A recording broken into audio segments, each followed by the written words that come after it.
haleluya. Ndumva ndi gushima Imana muri iki gitondo. Imana ishoboje kuza mu nzu y'Imana, Imana ihabwa icyubahiro. Kandi kwigisha icyumba cy'amasengesho ni byiza cyane. Umuntu arigisha ariko nawe akigishwa, nawe aba yaje gusenga. Ndabishimira Imana ko yashoboje nanjye kuza gusenga. Imana ihabwa icyubahiro. Amazina nitwa Mukashyaka Jacqueline, bamwe banzi ku izina rya Mama Arufa. Ndi umukristo kuri iri torero rya Kumukenye, nkaba ndi umudiyakoni kuri iri torero. Imana ihabwa icyubahiro. Tugiye kuganira amagambo y'Imana, kandi numvise afashe umutima wanjye, ariko hari n'indirimbo numva iri kumfasha, ariko ntabwo nshaka ko tuyiririmba. Ni indirimbo ya 49 mu ndirimbo zo gushimisha Imana, ivuga ku bihe byo gusenga. Haleluya. Muririmbyi yaravuze ngo ibihe nsenga Uwiteka bintarura mu mpagarara. Mu mpagarara, kuba ufite impagarara, ufite intambara zikomeye, ariko wasenga Imana, haleluya, ikigizayo za ntambara, ukumva uguwe neza, Imana ishimwe. Ngo ibihe nsenga Uwiteka ngo bihumurize umutima wanjye. Haleluya. Umutima wawe wumva wakuvuyemo kubera intambara zihari, kubera uburyo Satani yaguhagurukiye, ariko wasenga Imana, wakwegera Imana, ukumva muri wowe umutima uratuje, urahumurijwe. Nubwo igisubizo utari wakibona, ariko ukumva uratuje, ukumva Imana irabizi, kandi ukumva hari iki bikozeho, ukayitegereza wizeye Imana ifite imbaraga, wizeye Imana ifite ubutware. Nimuyiramburira amaboko. Haleluya. Uwo muririmbyi arongera akavuga ngo ibihe nsenga Uwiteka binyemeza ko asubiza. Haleluya. Hari igihe abantu baguca intege, Satani agakorera muri ayo majwi, rimwe na rimwe akaba yakunamura, bakakubwira wenda ko usenga make, bakakubwira wenda hari imisozi utagiyeho gusengeraho, ahari ngo iyo misozi niyo wageraho ugasubizwa, mbega bakakubwira ko Imana itakwitaho, akaba ari ku buryo umutima wawe ushobora kumva ufite ubwoba ko Imana itazagusubiza. Ariko umunyamasengesho, umuririmbyi aratubwiye ngo ibihe nsenga Uwiteka binyemeza ko asubiza. Haleluya. Kuba twaje gusenga biratwemeza ko Imana idusubiza kubw'ibyifuzo twayizanye imbere. Nimuyikomera amashyi, Imana ihabwe icyubahiro. Reka tuganire amagambo y'Imana aboneka mu Byahishuwe. Ibyahishuwe ibice ni 2. Ibyahishuwe ibice 2, umurongo wa 20. Ibyahishuwe ibice 2, umurongo wa 20. Reka dusome mu izina rya Yesu. Haranditse ngo nyamara mfite icyo nkugaya, kuko ukundira urya mugore Yezebeli wiyita umuhanuzikazi, akigisha imbata zanjye, akaziyobya kugira ngo zisambane kandi zirye intonorano. Icyakora namuhaye uburyo bwo kwihana, ariko ntiyashaka kwihana ubusambanyi bwe. Dore nzamugusha ku buriri muteza amakuba menshi, n'abasambane be nibatihana imirimo yabo mibi. Imana itugirire neza cyane. Reka twongere dusome mu rwandiko Paulo yandikiye Abagalatiya ibice ni 3, umurongo wa 1. Urwandiko Paulo yandikiye Abagalatiya ibice ni 3, umurongo wa 1. Abagalatiya ibice 3, umurongo wa 1 haranditse ngo yemwe Bagalatiya b'abapfapfa, ninde wabaroze? Mweretswe Yesu Kristo nk'ubambwe ku musaraba mu maso yanyu? Ni ikibazo Paulo yababajije. N'uwo murongo umwe dusoma. Imana itugirire neza. Reka twongere dusome mu Balewi ibice 5. Abalewi ibice 5, umurongo wa 11. Abalewi ibice 5, umurongo wa 11. kuba ukennye amahoro aturuka kuri Kristo Yesu, kuba uhagaritse umutima iyo wakiriye Yesu nk'umwami n'umukiza, agukiza ubwo bukene bwose ukumva ufite amahoro yo mu mutima, kandi n'ibindi byose waba ukeneye winginga Imana kandi ikabiduha. Imana nihabwa icyubahiro, ariko binyuze mu rukundo rubonekera muri Kristo Yesu. Imana ishimwe. Hanyuma wenda bamwe bajya bavuga kenshi uburozi, bajya babuvuga cyane, bakavuga uburozi, bamwe bakavuga batahari uburozi bwica abantu, ariko ntabwo ari bwo burozi tugiye kuganiraho, ahubwo tugiye kureba uburozi umwana w'umuntu ashobora kwakira kandi bukangiza ubugingo bwe. Imana idufashe kandi tugire neza. Uburozi ashobora kwakira kandi bukica ubugingo bwe. Yesu yigize avuga ngo mwe gutinya ikica umubiri gusa, ahubwo mutinye ikica umubiri kikica n'ubugingo kigashira Gehinomu. Haleluya. Dutinye ibyo, dutinye ikintu cyazatubuza ubugingo, twishimane n'Imana yaduhaye Kristo kubw'urukundo rwayo. Imana ihabwa icyubahiro. Twasomye mu Byahishuwe, hatubwiye umugore ukomeye witwa Yezebeli, umugore wa Ahabu, ndetse ngo yari umugore mwiza cyane ariko w'umunyamahanga uturuka mu Basidoni. Hanyuma rero araza, ariko aturuka mu Basidoni yaje afite ibindi bintu aje atwaye kandi bitari byiza ngo bigendanye n'ibigirwamana by'iwabo. Imana idufashe. Ageze rero mu Bisiraheli atangira kubanduza akoresha uburozi bukomeye cyane, akoresha inyigisho idasanzwe kugira ngo yangize Abisiraheli ari ubwoko bwubahaga Imana, kugira ngo yangize abahanuzi b'Uwiteka kandi barubahaga Imana. Imana idufashe kandi tugirire neza. Tugiye kureba rero ubwo burozi Yezebeli yazanye. Icyambere Bibiliya itubwira ko Yezebeli ngo yigishije abahanuzi b'Uwiteka ubusambanyi. Imana idufashe kandi tugirire neza. Hanyuma ngo abigisha uburyo bagendererana n'abanyamahanga, badasenga Imana yacu yo mu ijuru, ahubwo basenga ibindi bigirwamana, ngo abigisha kurya intonorano, kurya ibiryo byaterekeshejwe, hanyuma bigenda bibamaramo imbaraga. Imana idufashe kandi tugirire neza. Kandi uyu mugore ngo we yitaga ko ari umuhanuzi ukomeye kandi umuhanuzi wemewe. Imana idufashe kandi tugirire neza. Akayobya bamwe bakaza bibwira ko ari umuhanuzi, ariko yari umuhanuzi utari umuhanuzi w'Uwiteka, ahubwo ari umuhanuzi w'Imana ziwabo. Imana idufashe kandi tugirire neza. Na n'ubu impamvu nashatse ko tuganira aya magambo ni uko uwo mwuka wa Yezebeli na n'ubu uracyakorera muri bamwe, bakigira abahanuzi, rimwe na rimwe akaye n'igihe avuga ibyawe ukumva rwose arabihishuriwe, ariko imbaraga zimukoreramo atari iz'Uwiteka. Tube maso bene data, tube maso. Kuba umuntu agize ibyahishurirwa muri wowe ntabwo bishatse kuvuga ko rwose yagutwara umutima. Genzura urebe n'imbuto ze. Imana idufashe kandi tugirire neza. Genzura urebe ubuhanuzi akubwiye, kuko hari n'ubuhanuzi butari bwiza. Mwagiye mubyumva cyane, abahanuzi bagiye bahanurira abantu, umugabo ufite umugore babyaranye 3-4 bakamubwira ngo umugore yashatse sura, kandi rimwe na rimwe akaba yakubwira ibimenyetso wenda mutararanye, akamubwira ati n'iri joro yaraye agukubise.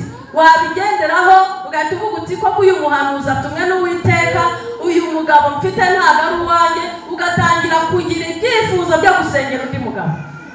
Imana idufashe. Yezebeli yangiza ubwoko bw'Imana.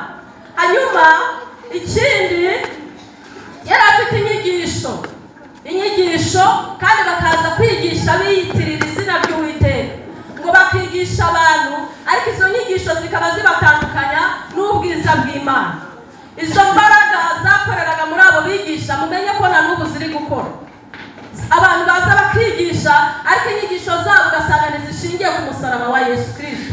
Ugasanga inyigisho bigisha ntabwo ziri kugukumbuza ururembo Siyoni. Ugasanga inyigisho zigishwa ntabwo ziri kuguhungisha icyaha, kandi Yesu icyamuzanye ni ukugira ngo arwanye ubwami bw'umwijima. Haleluya. Ni ukugira ngo arimbure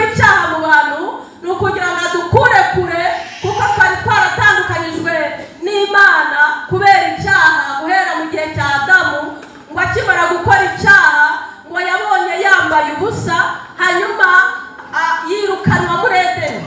Uko gutandukanwa n'ubwiza bw'Imana, Yesu yaje aje kuduhuza n'Imana. Haleluya! Yesu yaje aje kutwunga n'Imana, kandi kugira ngo atwunge n'Imana nuko tugomba kuva mu bibi. Imana idufashe rero kugira ngo ugenzure niba uburozi utaraburiye, ubwira abantu ko gukora ibyaha nta kintu bitwaye, ko Yesu yabirangije ku musaraba. Ariko ijambo ry'Imana riratubwira ngo ntabwo duhererwa ubuntu bw'Imana kubupfusha ubusa. Birakwiye ko tugundira icyo twakiriye ukakimira, kugira ngo hatagira umuntu ugutwara ikamba ryawe. Imana ihabwe icyubahiro. Haleluya! Hari izindi nyigisho Yezebeli yazanye, ngo yaje ngo afite inyigisho ngo ariko z'ubugome, ngo ndetse z'ubugambanyi. Imana idufashe.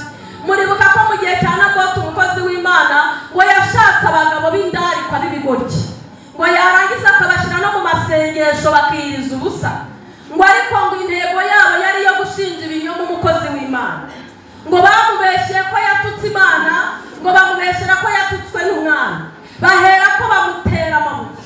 Bene data, izo nyigisho za Yezebeli na n'ubu ziracyakora. Mube maso. Hari abasenga ariko batari kumwe n'Umwuka Wera, kandi ijambo rirambwira ngo abasenga data, haleluya, by'ukuri, ngo bamusengere mu mwuka no mu kuri. Mwuka Wera iyo uri gusenga nabi arabikumenyesha. Ntabwo wasenga ugambana, ntabwo wasenga uri umujura, ntabwo wasenga ubeshyira abantu b'Imana, ndetse kugira mu rwego banapfa, kugera mu rwego bahura n'ibibazo uvuge ngo umunyamasengesho. Hari umwuka wa Yezebeli wakwatatse.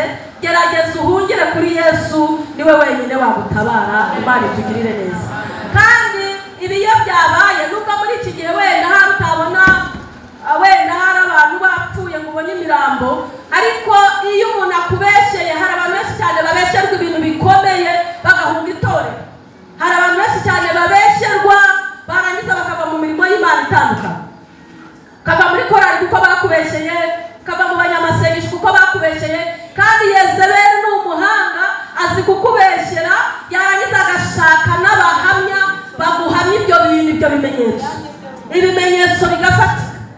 Ndetse bashobora no kuba bakambitse aho mu miryango yayo, bakaba bakubeshyira no ku mutware, bakaba bakubeshyira abavandimwe, kubera uwo mwuka uri gutembera. Uwo mwuka rero ni mubi. Ugerageze wowe nimba warakwatatse wo guhimbira ibinyoma abantu b'Imana, usange Yesu agukize, kuko nabonye ari mwiza Yesu kandi agira imbabazi. Haleluya, haleluya.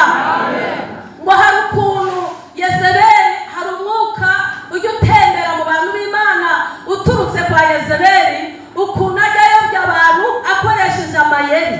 Afite ukuntu akoresha amayeri, akazana inyigisho z'amarangamutima, zizamura amarangamutima, abantu bakabyina cyane, abantu ndetse bagatera haleluya nyinshi. Byari byiza, ntacyo bitwaye. Kubyinira Imana byari byiza, ntacyo bitwaye. Murabizi ko tubikora, kandi ni byiza ko tunezererwa mu nzu y'Imana. Ariko wareba ugasanga mwene izo nyigisho, umwanya w'ijambo ry'Imana, twagumiye gutyo guhimbaza, twagumiye gutyo kwa muri ibyo ijambo ry'Imana rihindura ntubashe kuryumva. Rimwe na rimwe akaba yazanamo n'uburyo bwo gufasha, akaba yanabafashisha ibintu by'ibikorwa, akagira abagaburira cyane. Rimwe na rimwe mwene uyu muntu tukagira ngo ari gukoreshwa n'Imana, nubwo kugira neza Imana ibidutegeka ni imirimo y'urukundo. Kandi Bibiliya iratubwira ngo kwizera kudafite imirimo kuba gupfuye. Gukora iyo mirimo ni byiza, ariko genzura ko iyi mirimo uri gukorerwa myiza. Nimba ari uguhaye akazi, nimba ari ukwanditse, reba ko nta kindi kihishe inyuma cyo kugira ngo akugire imbata ajya gukoresha ibyo yishakiye, akugira imbata kugira ngo ahari anagukoreshe n'ibindi byaha. Ibyo bintu bye kwakira ko bitari bugukururire ikindi kibazo cyangiza ubugingo. Imana idufashe. Naje kugira ngo rero dufatikanye dutekereze kuri iyi myuka igenda itembera ikorera mu bantu, kugira ngo urebe ko yaba yarakwatatse. Nikugeraho wishyire Yesu n'umunyembabazi, kandi wowe izi mbaraga zitari zakoreramo wirinde cyane, kandi ujye ushishoza, ube maso. Imana itugirire neza. Kandi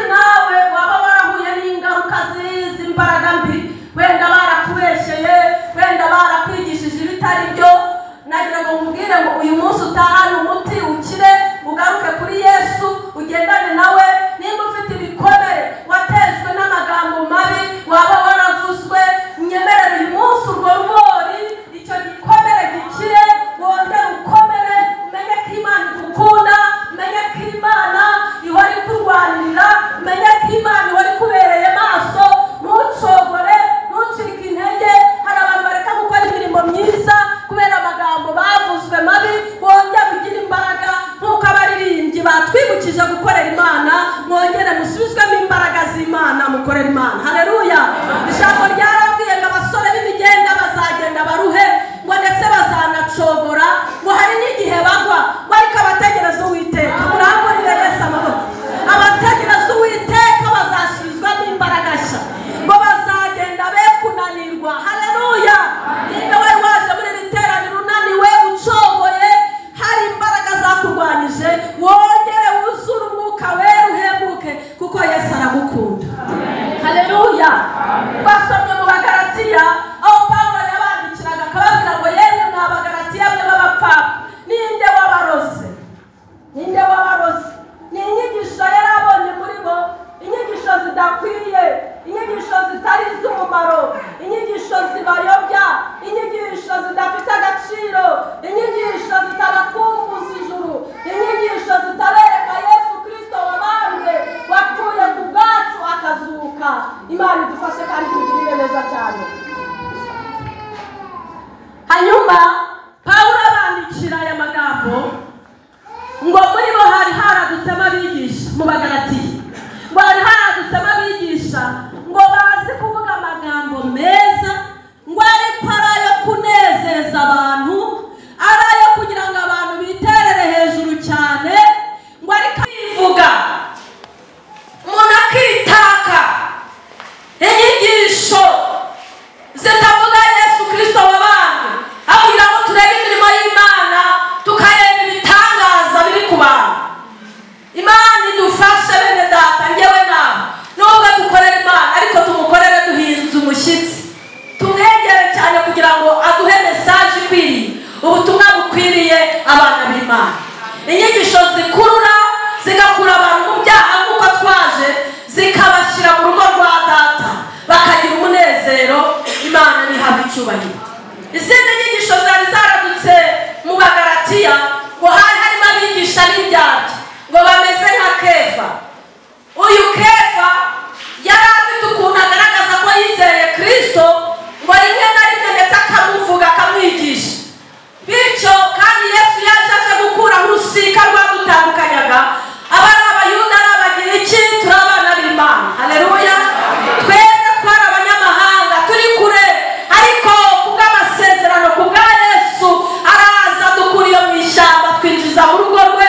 Ubu turi abana b'Imana kubw'ijambo ry'Imana, turi abana b'Imana kubw'amaraso Yesu Kristo yamenye.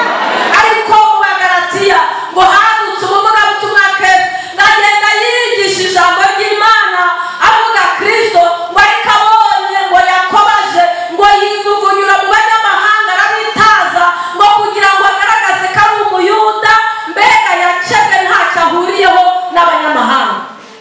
Ariko Pawulo aramubwira ati koko wasubiye mu bya kera, mu by'amategeko, ko twizeye Yesu waje akaza kuduhuza n'abo tutari kuvugana, n'abo tutari kugendana, none uri kwiyoberanya. Na n'ubu uyu mwuka uracyatembera, ku buryo hari igihe umuntu avuga akavuga ukagira ngo ni umuntu w'Imana, hari igihe umuntu aririmba ukagira ngo ni umuntu w'Imana, hari igihe umuntu abwiriza ukagira ngo ni umuntu w'Imana. Ariko ku rundi ruhande yagera no mu bapagani, yagera no mu batubaha Imana, agasa nabo.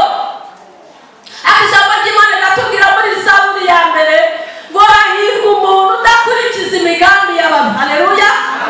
Ntahagararane n'abanyabyaha, ntiyicarane n'abakobanyi. Ni byiza ko tuvuga Imana, ariko mu buzima bwacu ukirinda. Si uko tudakorana nabo aho dukora, si uko tutigana nabo mu mashuri, ariko reba ibiganiro ubamo, reba inama ubamo. Ese ni inama zikiza? Ni inama zungura umuryango? Ni inama zungura igihugu? Ni inama zungura itorero? Reba inama urimo, nimba atari inama z'abakobanyi. Reba aho bw'Imana. Yesu adufashe kandi Yesu adukize izi mbaraga zituruka kuri Yezebeli n'ubu burozi bugenda gukora mu Bagalatiya, kugira ngo Abagalatiya hari babe bayoberwa inzira y'Imana ikwiriye. Yesu ashimwe. Yesu ashimwe. Yesu ashimwe. Ese namwe murashaka inyigisho nzima? Murashaka inyigisho zibahindura? Murashaka inyigisho zibazamurira kwizera mugahura na Kristo? Haleluya! Haleluya! Kandi Yesu yaravuze n'iyi nzira niyo kwera, ngo naho umuntu yaba ari umuswa atarize, amashuri yari make cyane, ngo ntabwo uyu muntu azayoba iyi nzira. Haleluya! Nubwo waba utazi gutondekanya amagambo wigisha, nubwo waba utazi kuvuga amagambo menshi usenga, ariko iyi nzira yo kwera ntabwo uzayiyoberwa. Mwuka wera arahari kugira ngo akumenyeshe inzira ikwiriye.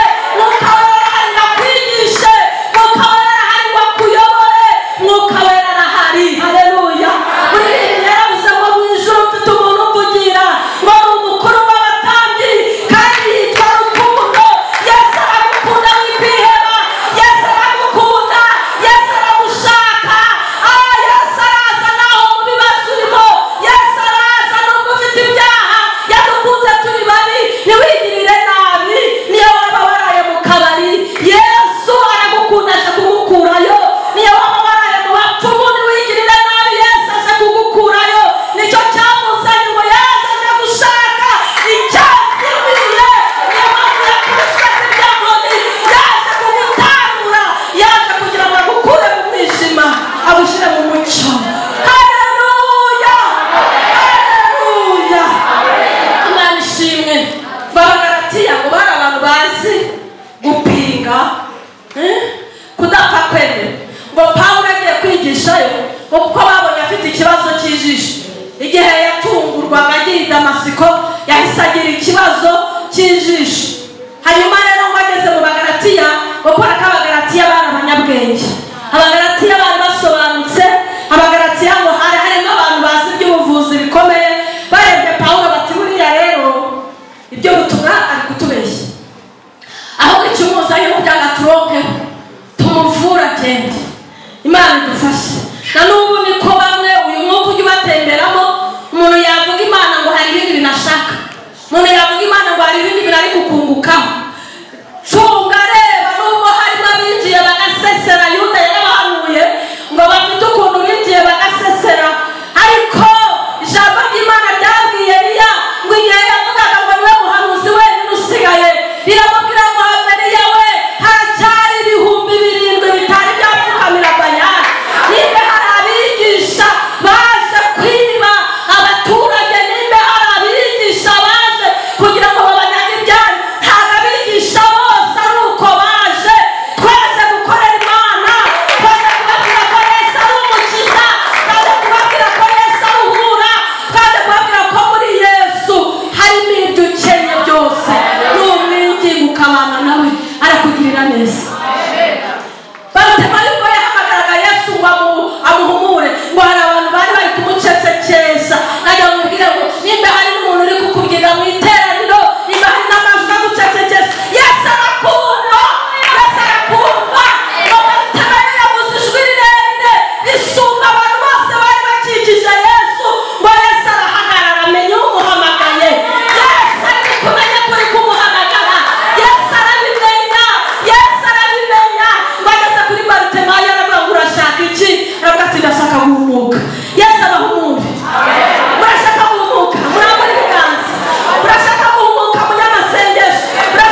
irakuzaho.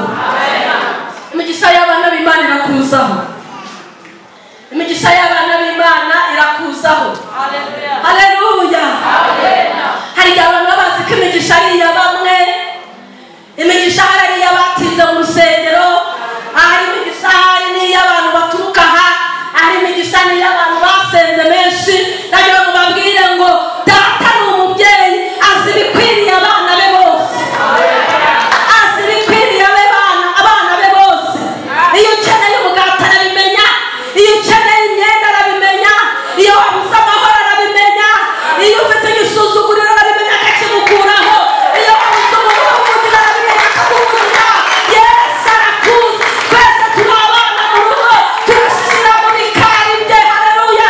Turakina nk'inyana mu kiraro, turishimira ubwami, turishimira data, turishimira ibyo yadukoreye. Imana ishimire. Haleluya. Reka mwongere mukomere Yesu amashyi. Yesu avuga neza, Yesu avuga neza, Yesu yomora ibikomere, Yesu akuraho imvune, Yesu akura intimba zo mu mutima.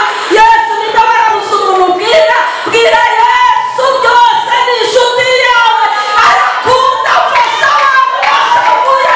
Bwira Yesu byose, nibyo baratawe mubwire ko batawe. Nimba uri imfubyi mubwira ko uri imfubyi. Bwira Yesu byose. Haleluya. Haleluya. Pawulo arangije arababwira ngo ninde wabarose. Kuki mwasubiye mu bya kera? Kuki mwasubiye muri kamere? Kuki mwasubiye kuyoborwa na kamere? Kuki mwasubiye mu byaha by'ubusambanyi? Kuki mwasubiye kujya kuraguza? Kuki mwasubiye kujya mu bapfumu? Kugira ngo urwego uvuga n'indwara yanjye irananiranye imbere y'Imana, ukajya kwivuza mu bapfumu bakabajijisha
iti koko akakuvuga ijambo nyine akakubeshe mbega mwabana ukabona arakuremereye ariko yagera mu rusengero ukabona niwe wa mbere wuzuzwe ukibaza ati uyu niwe wanyimaga ibiryo uyu niwe wambwiraga nabi uyu ninde abo bantu bari mu tuntu duhanda ntabwo bahuye na Yesu arashaka ko muri twe habamo kuba tworoshe tudahanda bene data.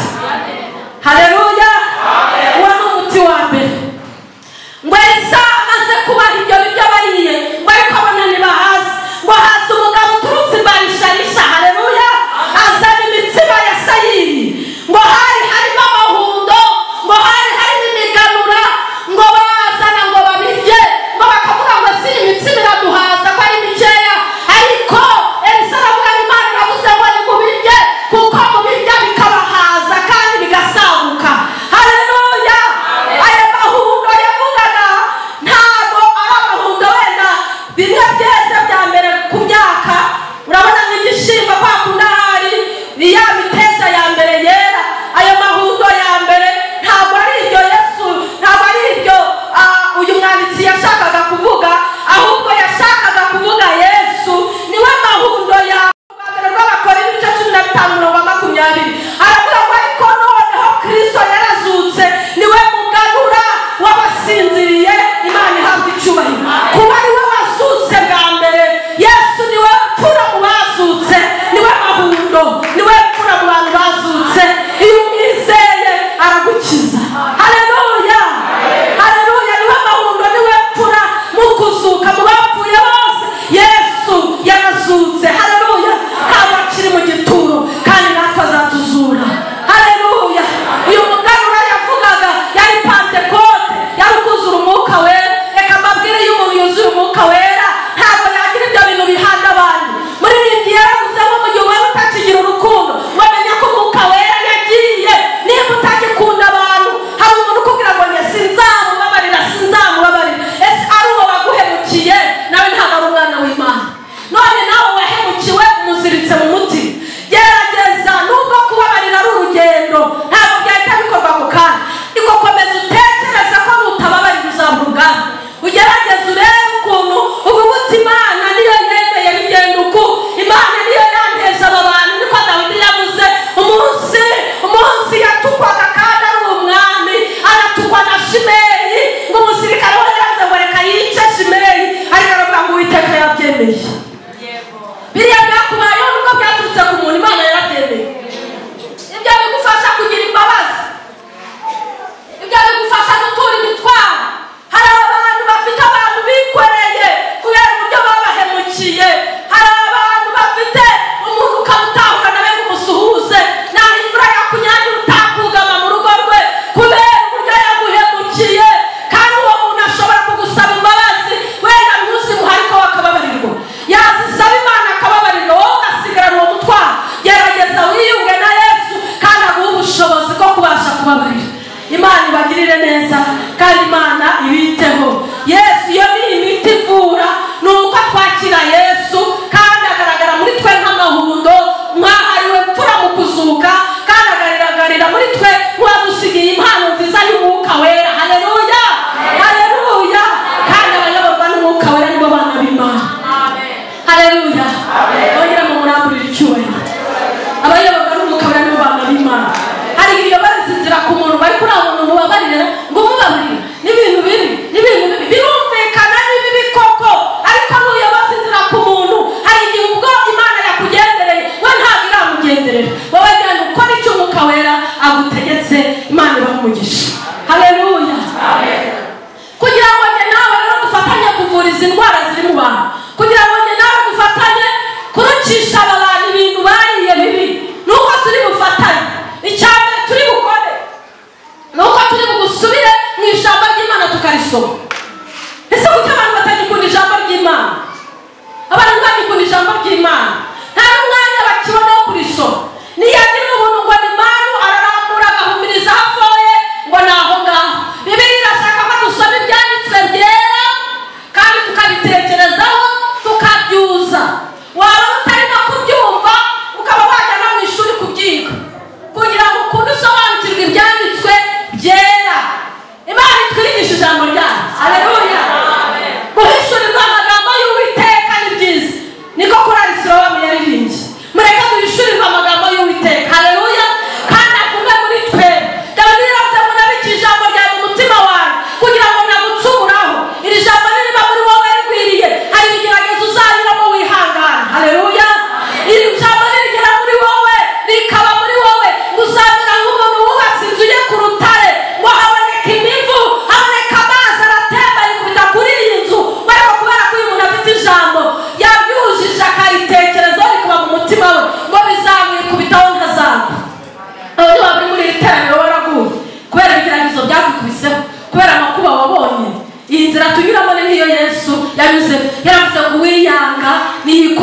musaraba azagire gute amuriki. Kubw'ibyo rero wigwa ngo hari inzara, ahari ndarwaye, ahari umugabo yarantaye, hoya komera ukomeze ugundire ufate icyo wagariwe hatazagira ukwambura ikamba ryawe. Haleluya. Cyo ni icyambere kugira ngo mfatanye nawe kujya kuvura aba bantu uburwayi bubari nuko dusoma ijambo ry'Imana rikaba muri twembi. Ikindi tugashobora gusenga twirije ubusa. Bene data najya mabwira gusenga ni igikorwa gikomeye kinavuna. Iyo watekereje gusenga wirije ubusa ibiribwa byose birahumura byose bikaryoha. Iyo watekereje gusenga wirije ubusa, iyo watekereje gusenga wirije ubusa wumva indwara zaje kumva mu nda bihameze neza. Ariko duhate turwane dusenge twirije ubusa kandi Imana izatwuzuza imbaraga. Kandi ntibivuze ko tubigumamo, haba igihe umuntu ategura cyo gusenga kigasozwa igisigaye akajya mu mirimo agakora. Haleluya, haleluya. Kandi wowe urwaye nitukubwira ngo wiyahure, umuntu wese agenda kubw'imbaraga ze. Senga uko ushobozwe, wewe ugira akantu gatoya ufata, ariko ugira ibyo wibuza, ugira ibyo wigonga, n'izi mbaraga zizabana nawe. Haleluya, haleluya. Kandi Yezebeli umwuka we gusambana uri kwiruka cyane, umwuka w'ubuhanuzi bupfuye uri kwiruka cyane, umwuka w'ubugambanyi n'uburiganya uri kwihuta cyane. Nitudasenga twirije ubusa izi mbaraga zizatubuza urugendo, ariko muze twisunga amaboko y'Imana. Haleluya. Ikindi tuzakora ni ukwimenya wowe ubwawe, ukiyoroshya ukicisha bugufi.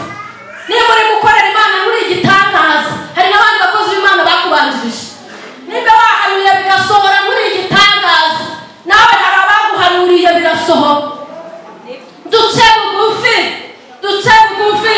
Muri ibi byose ngo ngende umukristo ngo nzahora ndiwe ngeze ku gupfa. Niba wasuye n'umuntu yarapfuye ukamuzura, ibyo ntibitumye ugenda amaboko bayatwaye gutya. Genda wiyoroheje cyane ngo wibone nk'umugaragu w'imburamumaro, kandi byose biboneka ari Kristo wabikoze. Haleluya. Umwuka guca bugufi ubuze mu bantu. Imana iwuduhe kugira ngo nagende aciye bugufi. Hari igihe yoroha kuko udufaranga tukiri wenda nka miliyoni, ariko uko tubyimba tukabyimba umuntu akabyimbya ikirere akabyimbya amaboko, ariko Yesu arashaka kugenda woroshye byose ukagenda uvuga ngo icyubahiro ni icy'Imana. Haleluya. Kuba nasenze icyubahiro ni icy'Imana, kuba nubatse inzu icyubahiro ni icy'Imana, kuba nize nkarangiza icyubahiro ni icy'Imana, kuba narabyaye abana beza icyubahiro ni icy'Imana. Ukagenda woroshye ntusuzugure. Wari wahuye n'umuntu ugusuzugura ukagira ngo ntimuziranye neza, indeba ikamusuzugura, inkandagira ikamusuzugura, akakurebera ku rutugu ukagira ngo umwami wamugejeje aho ntarobanura ku butoni nawe azakugeza aho. Mureke twicishe bugufi, Yesu ni umwami. Haleluya, haleluya. Ikindi ni uko dushyira ukuri mu mucyo, tugashyira ibintu ku mugaragaro, tukavuga ukuri ku ijambo ry'Imana. Yesu ni we kuri. Haleluya. Kandi Yesu ngo ahamagara intama ze zikamwumva. Haleluya. Yesu nawe yavuga intama zikamwumva. Ayandi mazu yose n'ay'ibirura, nimuze tuvuge Yesu, dushyire ukuri ku mugaragaro ku ijambo ry'Imana. Umwami Yesu arahari ngaturundikiza amababa ye, umwami Yesu arahari ngaturwanirire. Imana ishimwe. Gusa iyo uvuga ukuri ku ijambo ry'Imana ugira inshuti nkeya. Ibyo ngibyo urabanza ukabyakira, ukaba ubizi ko nugira ukuri ku ijambo ry'Imana utagoreka, abantu bamwe bazakuvaho. Kuko iyo akugishije inama ukamubwira indabane niyo yashakaga arakureka. Ariko kugira ngo tuyobye abantu ngo tugire inshuti nyinshi, nimureka tugendane na Yesu. Kandi yaravuze ngo ishami ryera imbuto ngo araza akarikuraho amahagi. Abo bose mugendana hari igihe usanga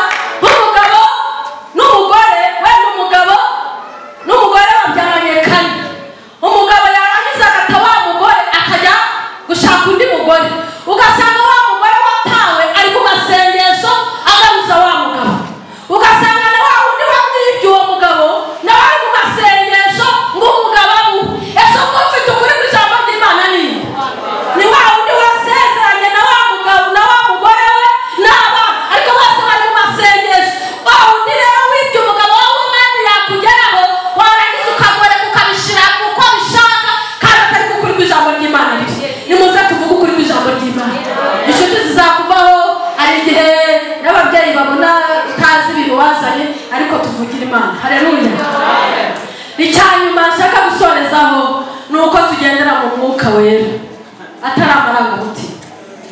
Ibintu by'amarangamutima tureke kuzana amarangamutima mu bintu by'Imana. Kuba umuntu yasetse cyane ntibivuze ko Imana imwishimiye. Kuba umuntu yateye haleluya nka 20 ntibivuze ko Imana imwishimiye. Imana iduha amaso y'umwuka, haleluya. Kandi ni ukuri umwuka wera ajya yemeza abantu. Umwuka wera yigize yemeza Yosefu ngo baramubeshye ko ari umusambanyi. Nimubyibutse kwa muka Potifari aranabifungirwa, ushobora kubeshya ukanabihanirwa, bijya bibaho. Ariko igihe kimwe muka Potifari yaje gutungurwa ngasanga Yosefu yazamutse mu ntera ngo nimushinzwe igihugu yashinzwe abiga bakamusohoka. Mbega muka Potifari nabona misiyo yo kujya hanze azanyura kwa Yosefu kugira ngo amuhe viza.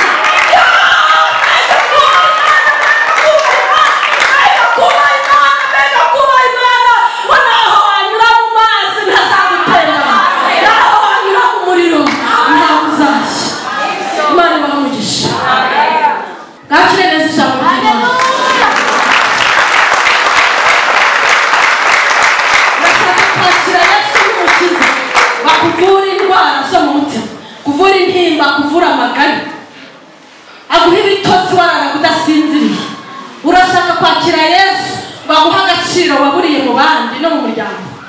Urashaka kwakira Yesu bazaguha ubwami, aho umuntu atongera gupfusha, aho umuntu atongera kuvuga ngo abagabo bamubenze reka ngo disi napfushije ubukwe. Mu ijuru nta bintu byo gushyingirwa biriyo. Urashaka kwakira Yesu bakugirire neza.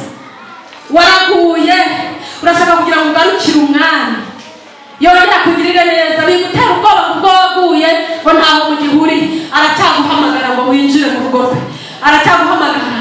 Nubwo waba waravunitse arashaka gukunga, nubwo waba warakomeretse arashaka kugukiza. Ese waba wihebye wumva Imana itazakugirira neza?